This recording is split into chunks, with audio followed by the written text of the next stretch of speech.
ಇದೇ ತಿಂಗಳು 18ನೇ ತಾರೀಕು ಡಾಕ್ಟರ್ ಬಾಬಾ ಸಾಹೇಬ್ ಅಂಬೇಡ್ಕರ್ ಭವನ ವಸಂತನಗರ ಬೆಂಗಳೂರಿನಲ್ಲಿ ಕರ್ನಾಟಕ ರಾಜ್ಯ ಬಲಗೈ ಜಾತಿಗಳ ಒಕ್ಕೂಟದ ವತಿಯಿಂದ ವಿಶೇಷವಾಗಿ ಒಂದು ದಿನದ ಒಂದು ಸೆಮಿನಾರನ್ನು ಇಟ್ಟಿದ್ದೇವೆ, ವಿಚಾರ ಸಂಕಿರಣವನ್ನು ಇಟ್ಟಿದ್ದೇವೆ. ಇದರ ಉದ್ದೇಶ ಇಷ್ಟೇ. ಇತ್ತೀಚೆಗೆ ನಾಗಮೋಹನ್ ದಾಸ್ ಅವರು ಒಳ ಮೀಸಲಾತಿ ವರದಿಯನ್ನು ಕೊಟ್ಟ ನಂತರ ಕರ್ನಾಟಕ ಸರ್ಕಾರ ಮತ್ತು ನಿಮ್ಮೆಲ್ಲರ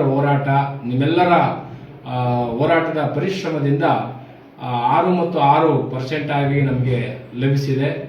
ಈ 6% ಬಂದಿದ್ರೂ ಸಹ ಕರ್ನಾಟಕ ಸರ್ಕಾರದ ಸಚಿವ ಸಂಪುಟದಲ್ಲಿ ಸಿದ್ದರಾಮಯ್ಯನವರ ಸಚಿವ ಸಂಪುಟದ ನೇತೃತ್ವದಲ್ಲಿ ನಮ್ಮ ಸಮುದಾಯ ಬಲಗೈ ಸಂಬಂಧಿತ ಜಾತಿಗಳಿಗೆ ಬಹಳ ಘನಘೋರ ಅನ್ಯಾಯವನ್ನು ಮಾಡಲಾಗಿದೆ. ಸರ್ಕಾರಿ ಉದ್ಯೋಗದಲ್ಲಿ ರೋಸ್ಟರ್ಗಳಲ್ಲಿ ಬಹಳ ಅನ್ಯಾಯ ಆಗಿದೆ. ಪ್ರವರ್ಗ ಏನದಿರಬೇಕಾದಂಥ ನಮ್ಮ ಸಮುದಾಯವನ್ನು ಪ್ರವರ್ಗ ಬಿಗೆ ತಂದು ರೋಸ್ಟರ್ನಲ್ಲಿ 1 ಮತ್ತು 9ಕ್ಕೆ ನಮ್ಮನ್ನು ಸೇರಿಸಿರೋದ್ರಿಂದ ನಮ್ಮ ಮುಂದಿನ ಭವಿಷ್ಯದ ಯಾವುದೇ ವಿದ್ಯಾವಂತ ನೌಕರರಿಗೆ ಯಾವುದೇ ಕೆಲಸಗಳು ಸಿಕ್ಕೋದಿಲ್ಲ. ಹಾಗಾಗಿ ಇದು ಖಂಡಿತ ಬಲಗೈ ಜಾತಿಗಳ ಸಮಾಧಿ ಕಟ್ತಕ್ಕಂಥ ಹುನ್ನಾರವನ್ನ, ಷಡ್ಯಂತ್ರವನ್ನ ಕರ್ನಾಟಕ ಸರ್ಕಾರದಲ್ಲಿ ಈಗಾಗಲೇ ಮಾಡಿಬಿಟ್ಟಿದ್ದಾರೆ.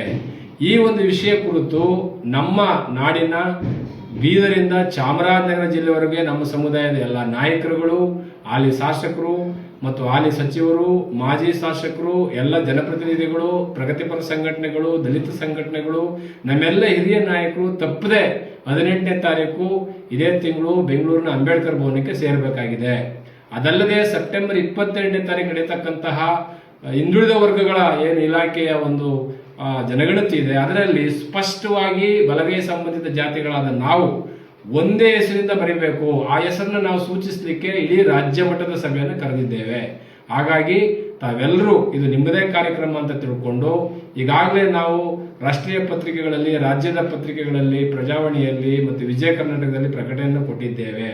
ಈ ಒಂದು ಕಾರ್ಯಕ್ರಮದಲ್ಲಿ ಎಲ್ಲ ಅಧಿಕಾರಿ ಮಿತ್ರರು, ನೌಕರ ಬಂಧುಗಳು, ವಿದ್ಯಾರ್ಥಿಗಳು ಮತ್ತು ಸಮಾಜದ ಎಲ್ಲ ನಾಯಕರುಗಳು ಮತ್ತು ಸಮಾಜಕ್ಕೆ ಸಂಬಂಧಿಸಿದ ಎಲ್ಲ ಪರಮ ಪೂಜ್ಯರು ಮತ್ತು ನಮ್ಮೆಲ್ಲ ನಾಯಕರುಗಳು ಸಕ್ರಿಯವಾಗಿ ಪಾಲ್ಗೊಂಡು ಈ ಒಂದು ಕಾರ್ಯಕ್ರಮವನ್ನು ಯಶಸ್ವಿಗೊಳಿಸಬೇಕು. ಕರ್ನಾಟಕ ಸರ್ಕಾರಕ್ಕೆ ಒಂದು ಎಚ್ಚರಿಕೆಯನ್ನು ಕೊಡಬೇಕು. ಸಚಿವ ಸಂಪುಟದಲ್ಲಿ ಇದನ್ನು ವಿತ್ಡ್ರಾ ಮಾಡಬೇಕು. ಯಾರಿಗೂ ಅನ್ಯಾಯ ಆಗದ ರೀತಿಯಲ್ಲಿ, ಯಾವ ಸಮುದಾಯಕ್ಕೂ ಅನ್ಯಾಯ ಆಗಬಾರ್ದು. ಯಾರಿಗೆ ಹೆಚ್ಚಿನ ಜನಸಂಖ್ಯೆ ಇದೆ ಅವರಿಗೆ ಲಭಿಸಬೇಕು. ಆ ನಿಟ್ಟಿನಲ್ಲಿ ಯಾರ ಪಾಲನ್ನು ಯಾರೂ ಕಿತ್ಕೊಳ್ಳದ ರೀತಿಯಲ್ಲಿ ಸಾಮಾಜಿಕ ನ್ಯಾಯದ ಅಡಿಯಲ್ಲಿ ನಾವೆಲ್ಲರೂ ಈ ಒಂದು ಹಕ್ಕನ್ನು ಪಡ್ಕೋಬೇಕಾಗಿದೆ. ಇಲ್ಲ ಅಂದ್ರೆ ಸರ್ಕಾರದ ಸಚಿವ ಸಂಪುಟದ ಕುತಂತ್ರದಿಂದಾಗಿ ನಮ್ಮ ಮಕ್ಕಳ ಮುಂದಿನ ಭವಿಷ್ಯಕ್ಕೆ ನಾವೇ ನಾಶ ಮಾಡ್ತಕ್ಕಂಥ ಹುನ್ನಾರವನ್ನ ಸರ್ಕಾರ ಮಾಡಿಬಿಟ್ಟಿದೆ. ಆ ನಿಟ್ಟಿನಲ್ಲಿ ಎಚ್ಚೆತ್ತ ಸಮುದಾಯ, ಜಾಗೃತ ಸಮುದಾಯ ಆಗಬೇಕಾಗಿರೋದ್ರಿಂದ ಬಾಬಾ ಸಾಹೇಬ್ ಅಂಬೇಡ್ಕರ್ ಅವರು ಏನು ನಮಗೆ ಸಂವಿಧಾನದ ಸವಲತ್ತುಗಳನ್ನ ಕೊಟ್ಟಿದ್ದಾರೆ ಅದನ್ನ ಉಳಿಸ್ಕೊಳ್ತಕ್ಕಂಥ ಸಂದರ್ಭ ಬಂದಿದೆ. ತಾವೆಲ್ಲರೂ ಸಕ್ರಿಯವಾಗಿ ತಾವು ಹುಟ್ಟಿ ಬಂದ ಸಮುದಾಯಕ್ಕೋಸ್ಕರವಾಗಿ ಅವಮಾನಗಳಿಗೆ ಅಂಜದೆ ನಾವು ಹೋರಾಟವನ್ನು ನಡೆಸಬೇಕಾದಂಥ ಸಂದರ್ಭ ಬಂದಿದೆ.